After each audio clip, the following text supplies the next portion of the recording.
মেয়েরা যারা মাথায় কাপড় দেয় না, বিশেষ করে মেয়েরা হিজাব যারা করে না, কিয়ামতের ময়দানে এই মেয়েদের এক একটা চুল এক একটা সাপ হয়ে তার শরীরে তার মাথায় দংশন করতে থাকবে। নাউযুবিল্লাহ। বড় কঠিন বিষয় ভাই। নামাজ পড়া ফরজ, রোজা করা ফরজ, হজ করা ফরজ, যাকাত দেওয়া যেমন ফরজ, পর্দা করা ছেলেদের এবং মেয়েদের তেমনই ফরজ। মনে রাখবেন, আল্লাহ তাআলা বলেছেন ওয়ালিয়াদরিবনা বিখুমরিহিন্না আলা জুয়ুবিহিন, মেয়েরা এমন একটা পোশাক মাথা থেকে পা পর্যন্ত ঝুলিয়ে দিবে যাতে করে তার শারীরিক আকার আকৃতি অবয়ব বোঝা না যায়।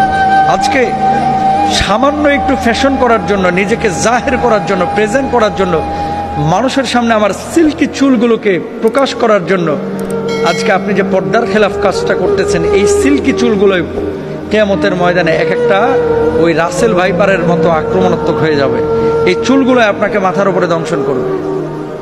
কেন আমরা বুঝি না? ছেলেরা এবং মেয়েরা দুপক্ষকে পর্দা করতে হবে, চোখটাকে অবনমিত রাখতে হবে।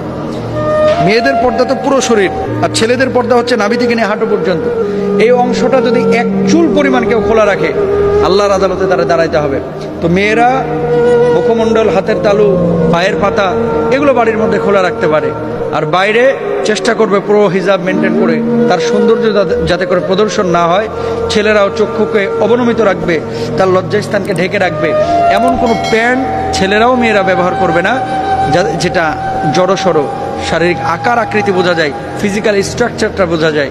এটা সম্পূর্ণরূপে হারাম। আল্লাহ বোঝার তৌফিক দান করুন।